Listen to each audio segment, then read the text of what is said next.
Hello, Ken Spriggs here with part one of a quick build that I'm going to get completed in time to take to Wonderfest here. This is a 3D printed figure of Dave Bowman in his astronaut suit from 2001: A Space Odyssey.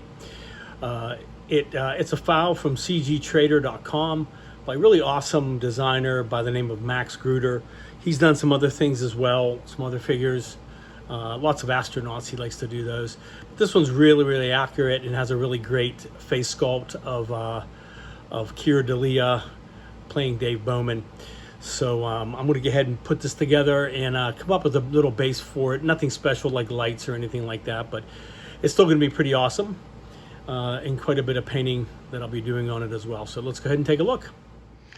All right, so I decided to go ahead and work on one more model that I should have plenty of time to finish up before Wonderfest, which is about 3 weeks now from today. And it's going to be a pretty straightforward build, and I should definitely be able to get that completed and get it ready for Wonderfest as well. So this is a 3D printed model of a file from CGTrader.com. It's from a gentleman named Max Grueter, and it is of Dave Bowman in his spacesuit going outside to the antenna array to change out the AE35 unit, which was predicted to be faulty by HAL 9000. So I'd seen a post about it on a Facebook model group that I belong to, and it was also mentioned by another friend of mine on there by the name of CJShaps. His name is Charles. And he's also going to be building one of these, and so we were talking about that and looking at these. But it's a fantastic figure that he's designed. He's done some other things. I haven't really done any of his before, Max Grueter's, but this is really incredibly done. All of the parts came pre-hollowed in his design, and also had pretty much set up nicely so you could print most of them without doing any kind of supports on the build plate. So for example, the legs were nicely designed that there's no really sharp angles on it. So this part of it, I literally just put it right on the plate and it just printed just like this. No supports at all. Since the leg simply comes up and this part's already established before it starts to angle off to that direction. The same with this one. So I didn't need any supports for the legs, so no issues with cleanup or ruining the details. Same thing with the chest. I simply just popped this straight down on, so this part was right on the build plate and everything printed very nicely on it. Really nice and sharp. It's even cool, he even has like his copyright information, so it looks like a model. It's really designed like a model. So I didn't have to do anything to prep this piece whatsoever. No supports, no hollowing, no putting of holes in it in the software. Just ready to go and put it on the in the software, the slicing software, and then just get it printed. Some of the parts, like the arms, I had to support a little bit, especially at these connectors. But here is his right arm, and it has the handle part built into the hand that goes into the AE35 unit. You have his left arm, which has a little place for the patch, which I want to try to get some images of and make like a decal or a vinyl sticker for that, to put that on. Has the cool little buttons on his forearm that he presses while he's in flight. You have, of course, the AE35 unit, which actually has this hollow part, and then it has this end piece that glues onto it. And it has a slot right there, which just goes right into the hand, because he's just carrying the unit out to replace. Then you have the 2 oxygen units. So here's the front one, really nicely done, including a little handle, which they use to manipulate, I guess, their jets that propel them. A hose that's built into this piece and then goes into the side of his suit. And I did have to support this, but really not too bad at all. It was really quite easy to do. I just kind of angled it a little bit like this, supported the hose, of course, and it came out really nicely. Here's the back one. There's the jets, which obviously are used to propel him. Another hose on this one. Some really, really nice detail on this. The only thing this does not include is there is a little hose that goes from this part at the top of this and goes around to the helmet, which I'll show you here, which I can easily mock up. That's pretty easy to do. But here's the helmet, really, really nicely detailed. Look at the detail on the back of that. And the detail down on the metal bezel where it connects onto his suit. There's that little hole for the hose. Really nicely designed to match the movie. There's even designs on the inside, a little bit of those circles, which you're really not going to see that much, but that's even pretty cool. And they have two versions of this that you can print. This one here that doesn't have the visor, and then one that has the solid visor in it if you didn't want to use his facial sculpt, which I'll show you here in a moment. So I ended up printing a clear one as well. Only problem is it's really translucent, it's not clear. I did want to see if maybe I could polish this up, and I was hoping it would be a little thinner. It's a little thick, so it may be hard to get a really good shine on that to make it translucent or clear enough that you can see the figure. If I could do that, I could mask this off then and just paint the rest of the helmet and not worry about putting a visor in. Now, I'm not going to light any of this up, so it really doesn't matter as far as light blocking. But here's the one of the best parts of it is the face sculpt from Keir Dalia, who played Dave Bowman. Really, really fantastic sculpt of his face. I think that's spot on. So that's really, really awesome. So that's really going to be cool to get this painted up like him and have it visible through the helmet. What I will probably end up doing is using this one, and then it has a fairly sizable bezel or lip on there, so that I could easily put a piece of clear styrene over top of it and then have him visible through the helmet. So okay, all right, so really fantastic sculpt. I'm really happy with that. So let me kind of go ahead and show you the basic idea I have so far with the base and how to display this.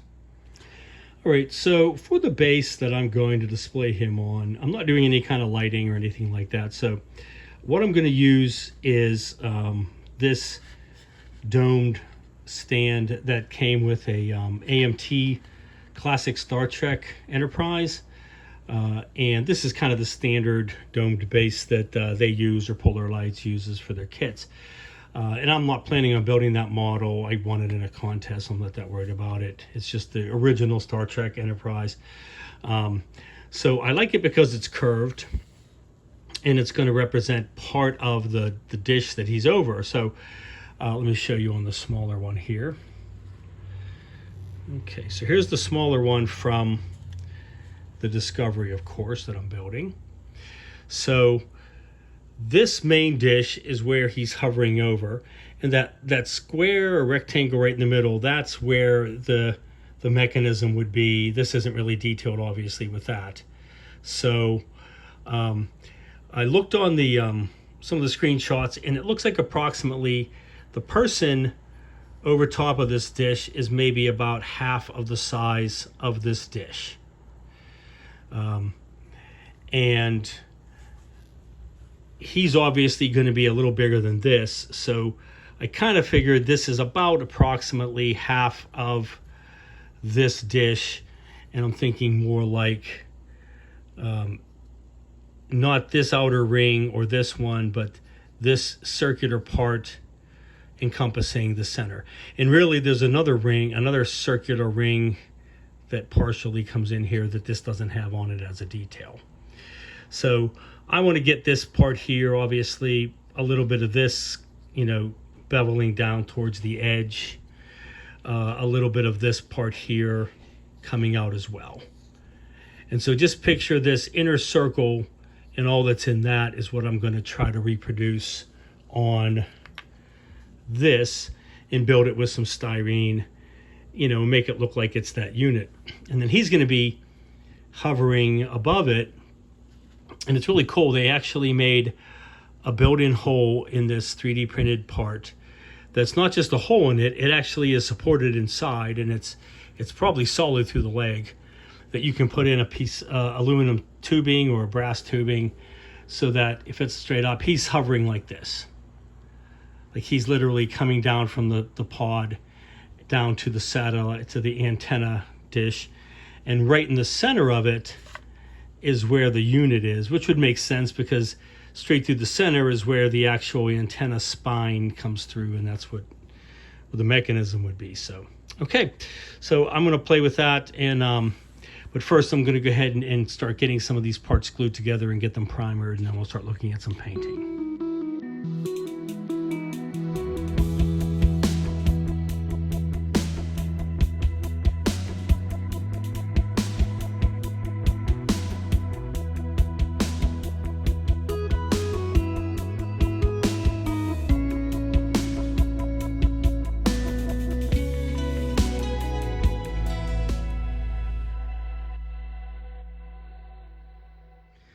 All right, so I got the main body parts glued together with some CA glue, the two halves of the body and his two arms.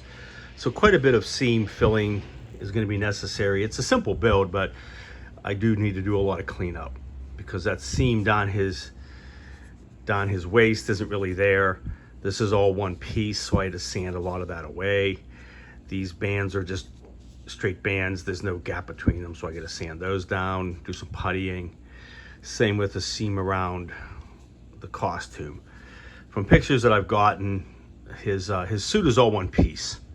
I'm assuming there's a zipper in the back and he just climbs into it. It's not two halves of a suit, so I can't get away with putting like a seam or some stripping there. So I've already started cleaning out some of these little parts here with a Dremel, and I'm getting ready to do some puttying and then do some more sanding to finish that up so it looks smooth and seamless. His shoulders as well, I'm going to have to put in some putty. Now luckily between these two parts right here is just more of the suit, so I can just fill that in completely with some putty and just sand that smooth in between it, fill in the gaps back here. And the same with over here. Now the only downside to this figure is that he's going to be displayed like this, so you're going to see the back. I mean, there's going to be the backpack on them, but you're going to see the back, so you're going to see these parts here. I can't get away with, you know, not having these seams filled. They're going to be very visible the way he's going to be sitting. So, all right, so let me get and work on some puttying. I'm trying to figure out if I want to use some plastic putty or if I want to use some Bondo.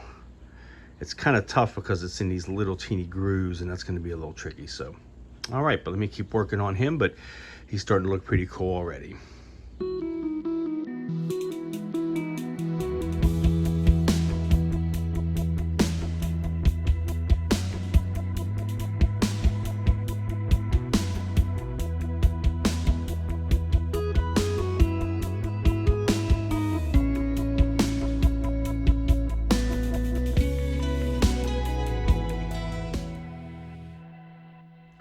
All right, so I did the initial patching, filling in of the seams in the waist, and did quite a bit of sanding there, as you can see. I had to build up that little area right there.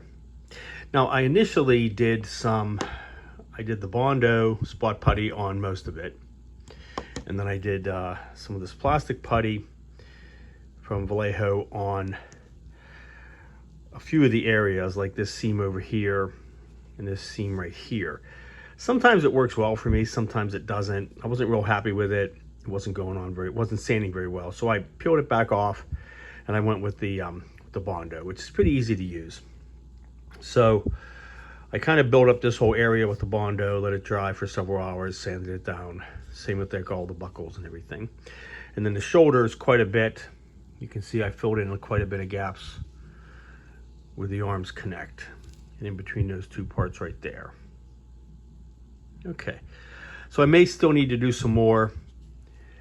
What I want to do is go ahead and get a coating of primer on it, and then I'll be ready to to take a look and see. The primer will help me see any areas that are still going to be a problem, and I might have to do a second round of puttying before I start with the first paint coat. So, all right.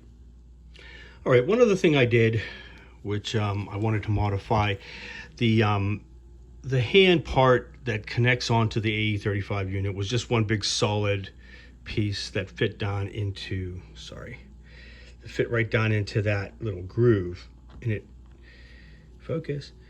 completely filled that groove. And it wasn't natural because it's really just a looped handle that he's holding on to on the actual unit. So I used several Dremel tools and an emery board to drill that out and refine it, and then redefine the fingers of the glove so it looks like he's holding a handle. So now it still goes onto that slot, but it looks more natural. And I wanted to do that before I got it primered, so that would be painted correctly as well. And the inside of the fingers looks pretty good. It doesn't have to be perfect because you're really not going to see it in between, but you are going to see a gap, and that's the main thing I wanted to show. So, all right, so let me go ahead and get him primered, and then we'll start looking at any further puttying and then some painting.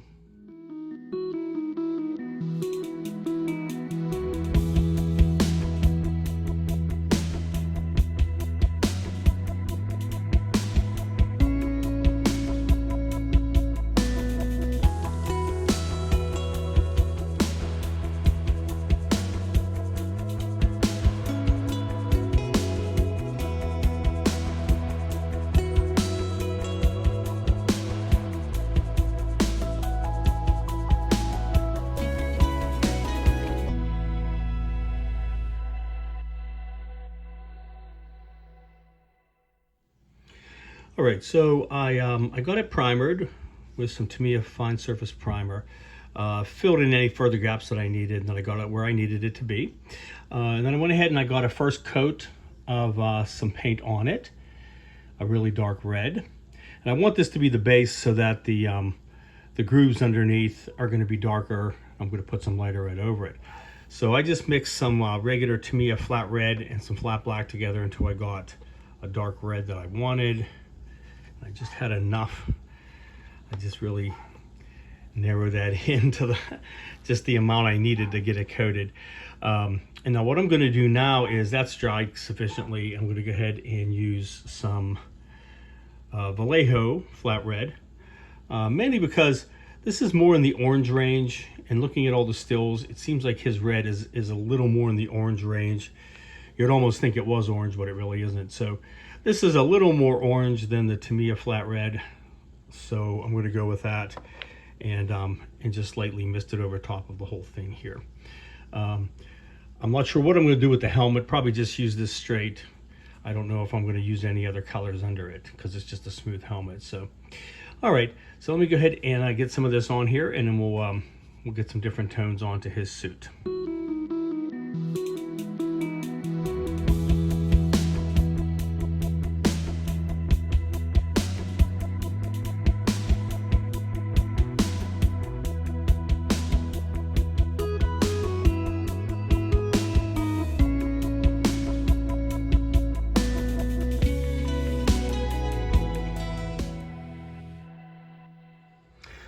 All right, so I got the Vallejo flat red on it over the whole thing, and it definitely brought it back to a more of a brighter orange tone. But the main thing I did, which really gave it this nice color, is to put on a satin clear from Krylon, and I just put that over the whole thing because it's kind of a semi-gloss leather spacesuit. So that brings out that look of it. It's supposed to be on the shiny range of it. I can always dull it down again if I need to in the future, but I'm thinking it looks pretty good. So let that dry overnight, and then I can go ahead and start getting the straps painted. Like these main ones here on the front are black. Those little straight horizontal ones are gray. There's some on his arms that are gray as well. And then the ones up at the top, and there's also some metal clasps that hook them onto the body. And The last thing I'll do is I will mask off. Well, I still have to paint the boots light gray also. But I'm going to use Alclad aluminum on the cuffs around his sleeves, the cuff at the top for his helmet, the ones for his boots, those little things on the side, those little clip parts on the side there. Possibly the metal clips right there holding on his backpack. So I might put some on that as well, those ones there. And also use it on the helmet. So I'll do them all at once, get them all masked off and do it at once. And also the backpacks, the oxygen tanks. So, okay, but looking pretty cool. So I can go ahead and set him aside for now. But I think that red looks really, really good. And it's going to look even cooler when I get the orange contrast and the silver and the black. It's going to all come together. So, okay. All right, so I got the other parts primered. The two backpacks, front pack, backpack, the head, and the helmet. So I started working on an idea for the visor. And I cut out, it's not a perfect piece of plastic. I'm just testing it. So I got a piece of plastic cut out, and I was trying to put it around the edge on the outside of this lip, and it was really hard to try to get it to bend right and be in the right place. So then I thought, well, let me try it on the inside. Then I realized the inside has a sizable lip as well. Look at that. Very, very nicely designed. So I was able to cut a piece, and it fits right inside of that lip, so it's snug inside of that opening. And then from the pictures I've looked at, this little edge out of here is painted black. So that'll be painted black. I still have to sand a little bit of the rough spots on it, but that'll be black. But that's going to work perfectly. Of course, I'm going to use a clean piece. Now, I couldn't use regular thin styrene because it just kept, getting damaged or fogging when you kind of bend it. So I just used a really thin piece of plastic from a piece of packaging that's just really thin, and it doesn't have to be very thick.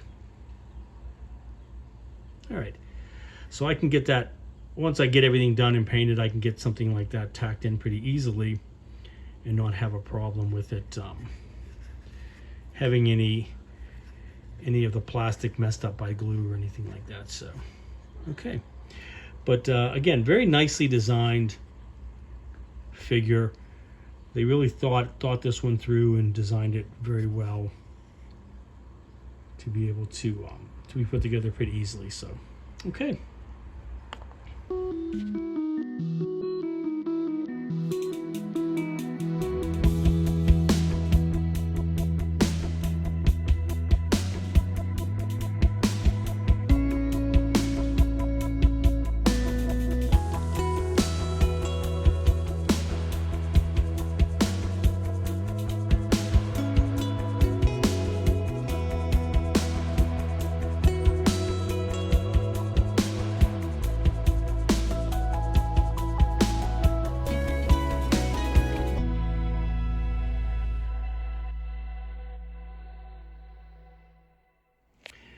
All right, so I did a lot more on the body. So I added in the gray straps, all the several places, the black straps here, one on the back, the gray straps around the arms, up on top. And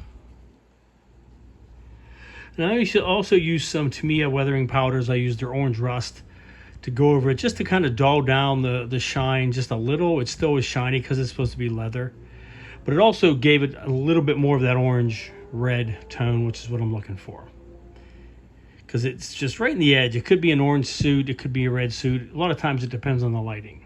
So I think that looks pretty cool, and it's all done for right now, except for the parts with the Alclads, which I'll have to tape off and do like this part here on either side, the two on the arms, the boot cuffs, and then the top where the helmet meets, and then probably some of those little teeny buckles, even though you don't really see them too much when you have the backpacks over it. So right there. Okay. All right, and in addition, I also got the helmet painted. First, I painted a dark gray on the inside because I want the head to stand out. I don't want you to see the background and blend in with the background. So I got that a little bit darkened, but not too dark. I got the Vallejo flat red over the whole helmet. Well, first I did a lot of sanding on it because there were still a lot of print lines, and I want this to be nice and smooth. So I did a lot of sanding with some fine grit sandpaper, primered it one more time, and then when I got a nice smooth finish, I went ahead and put on the Vallejo red. So I'm going to do a similar thing I did with the body. I'm going to put a satin coat over the whole thing, let that dry. You can see I painted the black on that little rim right there, because I think that should be glossy too. And then once that dries, I need to paint this black and then paint those little squares. I think they're white, something like that. And then I'll be ready to go ahead and do the bottom rim of this helmet in the Alclads as well. So I can do those all at the same time. And I'm also working on the backpacks. So, all right, so let's go ahead and do.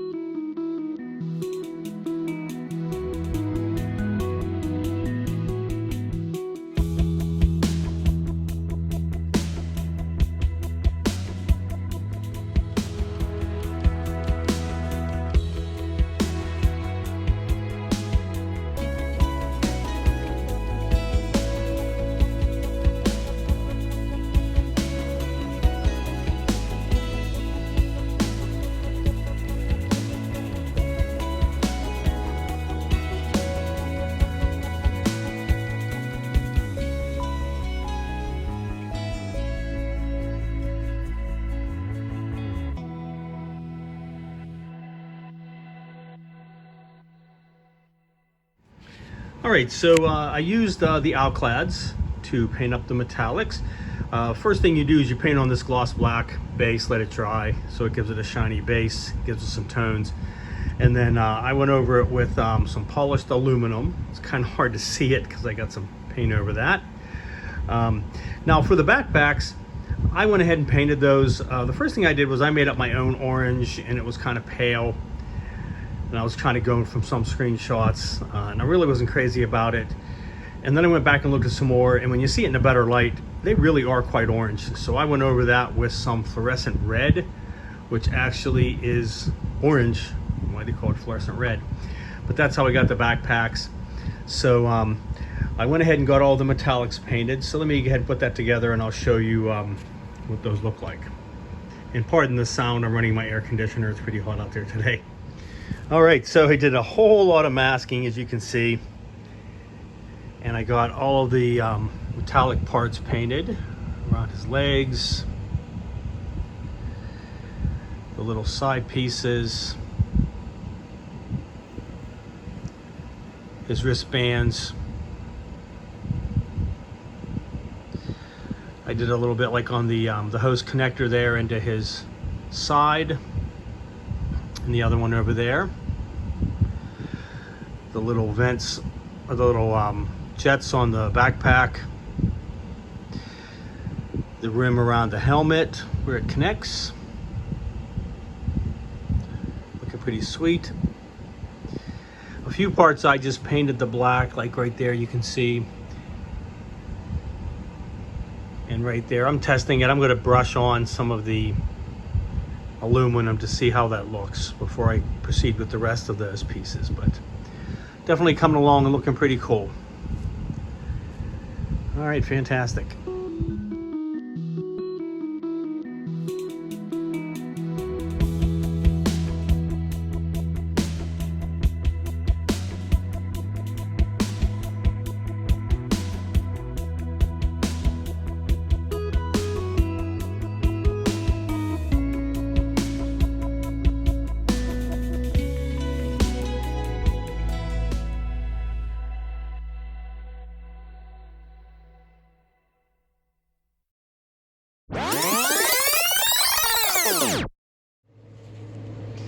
Well, this kind of stinks. My airbrush compressor just kind of crapped out on me.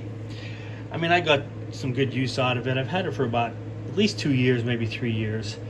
I picked this up at Wonderfest, and I think it was 3 years ago. I only paid like $75 for it, so it was a nice little workhorse. But I was airbrushing the head, the last part that I was working on, and the pressure just suddenly stopped and dropped, and now it just won't pressurize. It comes on and it vibrates and the fan moves, but it just it does not pressurize. So luckily I'm almost done with this figure, so I can get away with not using the airbrush on the rest of this build, and then look to picking up a new one at Wonderfest. So all right, well, rest in peace,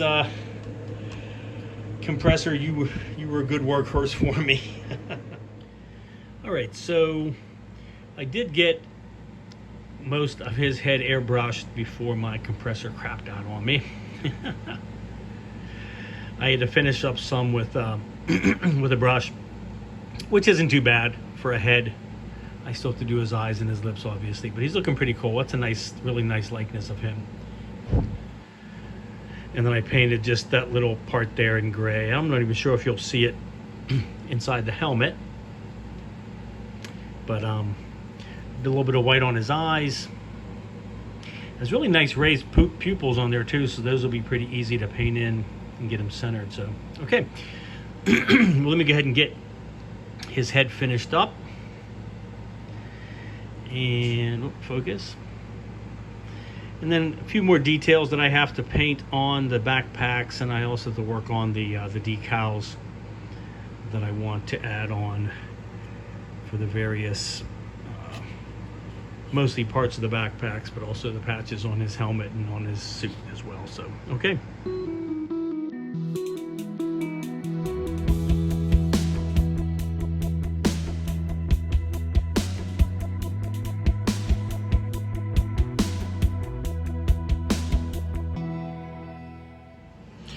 All right, so I'm working on making up some decals. So this little patch image I got just off of an image on the internet, which is a nice colorful patch, and I just had to size it so it fits. There's actually two of them, well, two different sizes.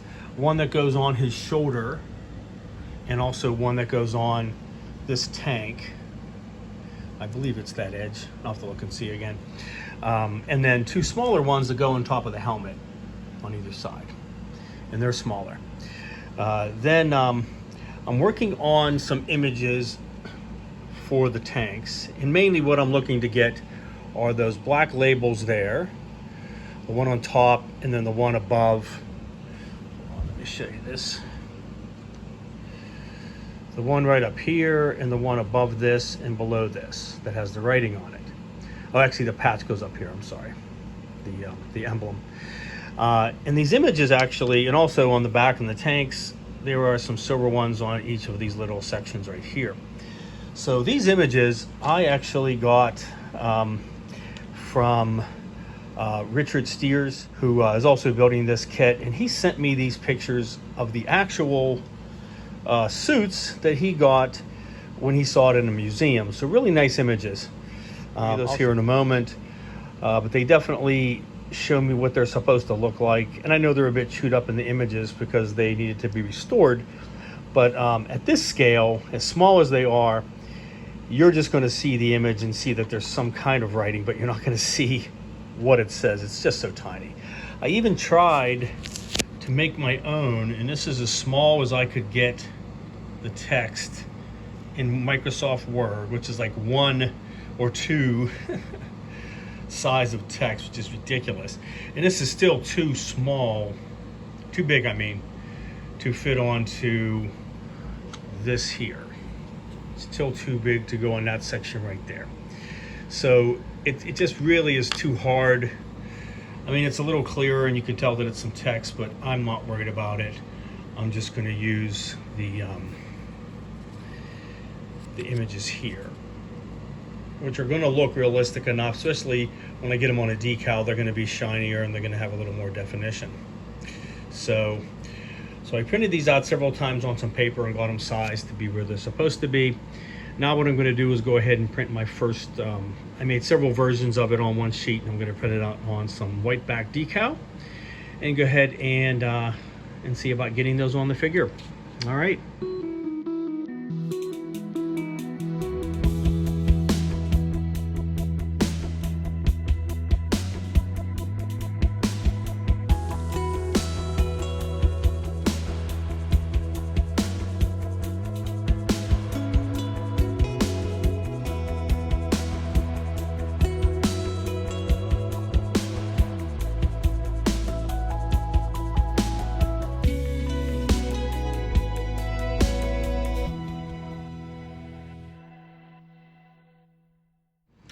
All right, there we go. So I did up the decals. Some of them are a bit grainy. It's kind of hard to get an image and have it turn out clear, but for getting some really super tiny detail, I think it looks fine. And it just adds enough detail to that backpack there and the other things to make it look like it's something accurate. These especially turned out really well. You can barely read what's on them because they're fairly small, but they look really colorful and they look accurate to what they're supposed to be. And likewise the patch on his arm, which is larger. Okay. And then the front pack, where I have those little words there. I put a little too much Walther's Solvaset on it, so they wrinkled a little bit. I might redo those again. But that turned out really nice. The little patch on the top. I still have to paint some more things like the buttons and the handle and the hoses and do some more things with those two things in order to finish it up. But looking pretty cool. So happy with how those turned out, especially for making my own decals, which oftentimes can not work out too well. So, all right.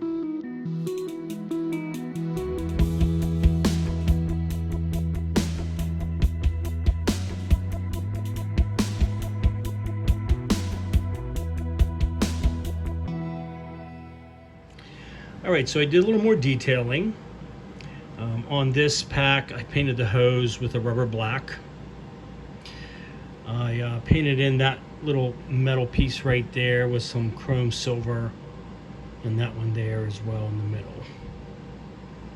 Just to give them a little bit of a different metallic look than the other ones that I used the outclads on. The outclads painted over top with a brush isn't terrible, but it's not as nice or shiny as the ones you airbrush on, like right there. Okay, but that looks good. So that backpack is all completed, ready to go.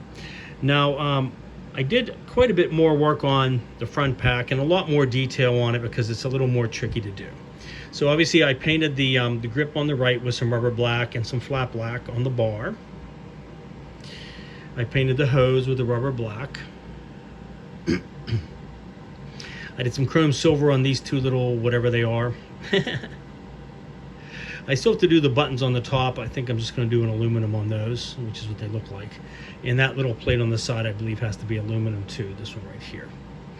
Now this little panel, I think that turned out really well.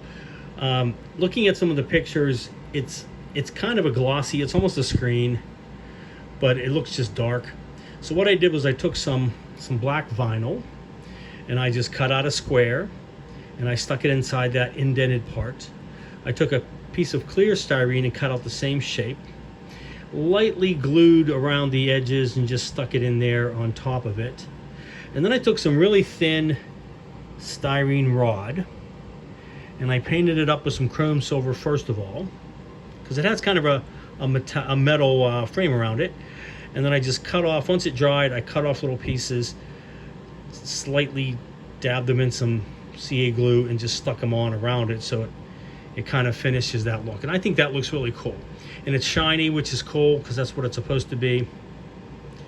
And it really adds to that detail. So the last thing I need to do is work on this. Now this is not accurate at all. This six-sided shape is really the way the edges should be. There's not a circle in the middle. I don't know why they did that. This whole thing is I guess it's sextagonal, six-sided shape. So what I'm doing is I'm using some very thin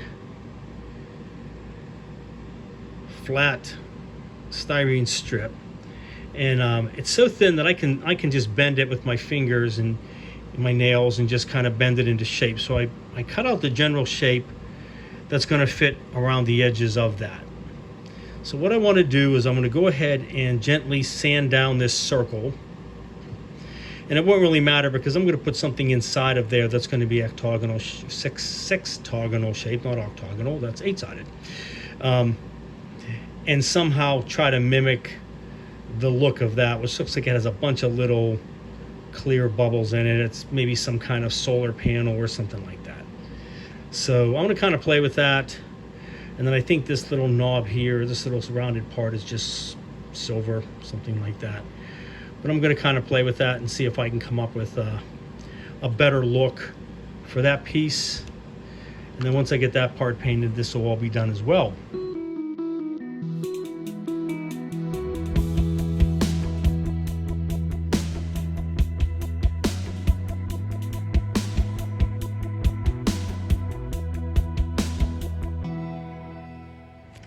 Alright, so I went ahead and modified this little piece here because that circle in there was not accurate. It's actually a 6-sided part the whole way, so I just sanded it all down flush.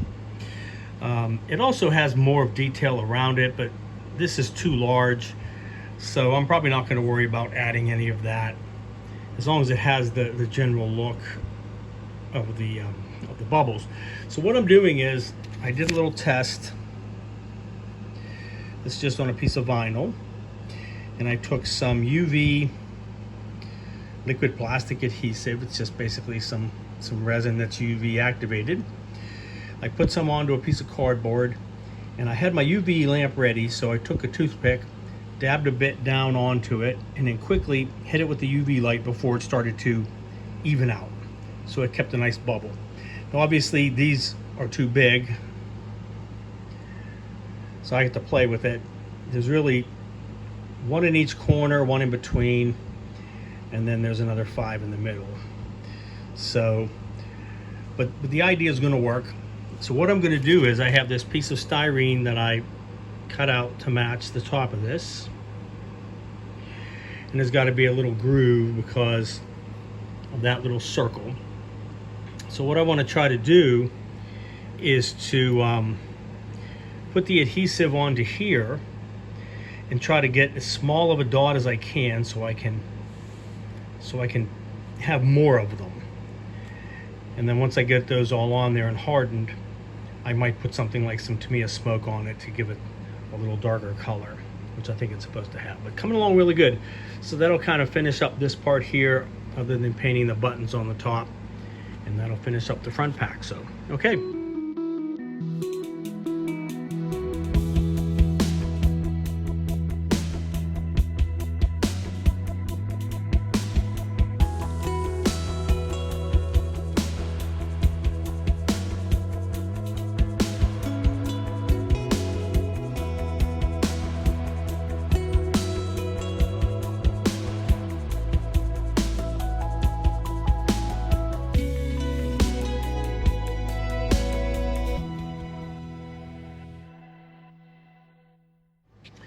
All right, so I got the outer rim painted silver.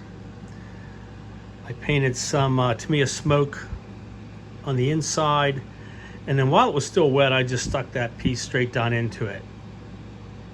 So it's just going to stick in there with some of the paint as it dries. So looking pretty sweet. Definitely looks a lot like the actual suit. Let me put that on the body and I'll show you how that looks. Right, there we go. So looking pretty awesome. We see the one scene where he's coming down upside down, and it slowly comes into frame.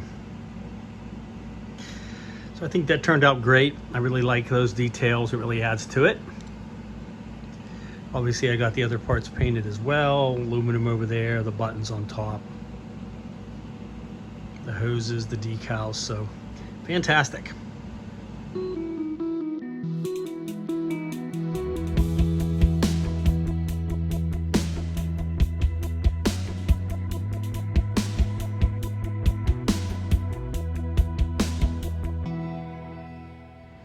All right, so I did a few more final things, getting ready to put him together. So I painted the AE35 unit, which obviously is very important.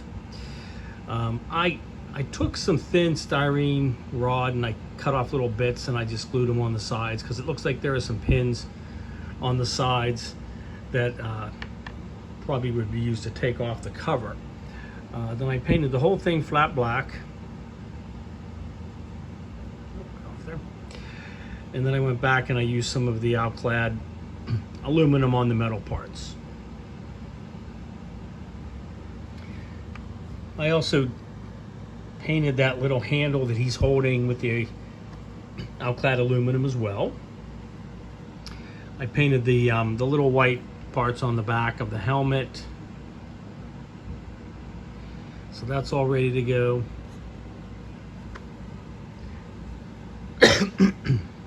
And then one other thing I did, I noticed that a lot of these metal parts, like that little dowel on top of that, the end of these little hose connectors on both of these have a flat black on them. So I went ahead and did that. All right, so so all these are ready to go. So I'm going to go ahead and start putting this all together. I'm still working on a visor idea, so I'm not going to put a visor in just yet, but I am going to put it all together with the head just to kind of show you what it's going to look like. And then I can take the helmet off again when I'm ready to put the visor in. So, okay. All right, and there we go. So everything's glued on except for the helmet and his head, which I can still remove once I get the visor worked out. There's the AE35 unit glued onto his hand, looking pretty cool. You got his really awesome front pack on there.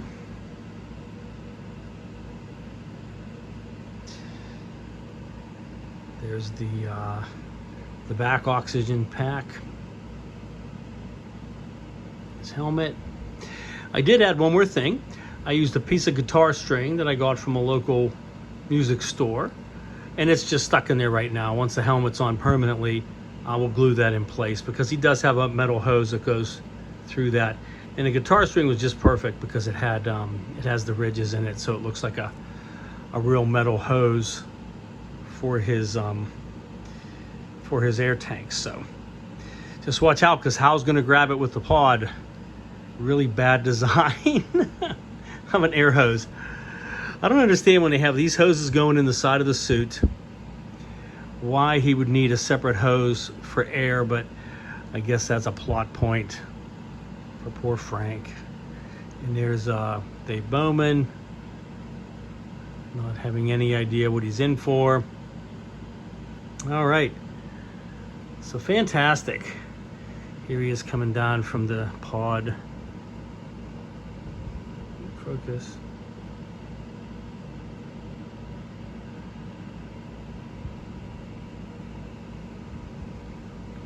Maneuvering thrusters, getting ready to replace the AE35 unit. So, all right, so that finishes him up. He's ready to go. I'm going to go ahead and start working on the base for him, and then we'll get him finished up in the next video. All right, fantastic. All right, so that's going to wrap up this video for this week. The figure's pretty much all completed. Working on some ideas to finish up the visor, and also I'm beginning work on the base that it's going to be on. That's going to look like a section of the antenna array that he's changing the AE35 unit on. So I will go ahead and get that completed in this upcoming week, and I should have the final video next weekend, which is Memorial Day weekend, and then that'll be my last build before Wonderfest, and then I'll be taking that one with me as well. So all right, well, thank you to all my new subscribers. I will post a link in the description for this file if you're interested in getting that and printing it for yourself. But I will see you next time. Thanks a lot.